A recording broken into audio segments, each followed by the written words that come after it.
The little guys won. The push to give away air traffic control has ended. Tuesday, the chief proponent of the idea threw in the towel. House Transportation Committee Chairman Bill Shuster put out this press release saying that the air traffic control reform provisions in H.R. 2997 did not, quote, reach the obvious level of support needed to pass Congress. AOPA President Mark Baker was ecstatic.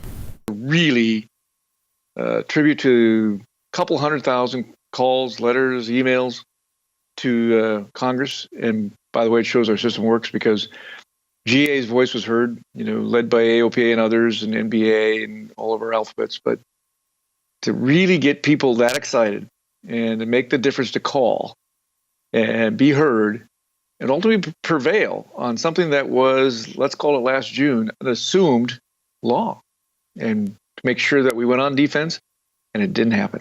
And it was a tough fight against much more powerful opponents, including the major airlines and their powerful lobby. It certainly is a lesson learned for them. I mean, they spent tens and tens of millions of dollars on this effort. And, we were just a grassroots group that fought it with people in the street and all across these great 50 states to be heard. And even when they outspent us, 200 to 1 or 2,000 to 1, they weren't able to get the votes of support to prevail on privatizing ATC. So I don't think they'll be back anytime soon, but they will be back. So bottom line, after more than 2 years of trying to push air traffic control out of the FAA, why did the effort collapse now? They just didn't have the votes. And that really goes out to our members and really the entire general aviation community. Over 250 general aviation organizations alone teamed up with a growing chorus of other industries, labor unions, state aviation officials, airports, very active in opposing this proposals. Jim says the most likely scenario now is that Congress will pass a short-term extension for the FAA and then work on a multi-year FAA reauthorization that could be passed before lawmakers go home in August. The thing that we really all want to work on in aviation is let's move forward. There are things like long-term funding that we all agree on. There's things about how do we expedite datacom? How do we move to having a more efficient FAA in decision-making and support?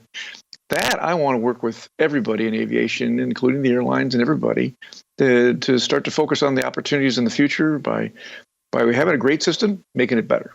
So a really big deal this week.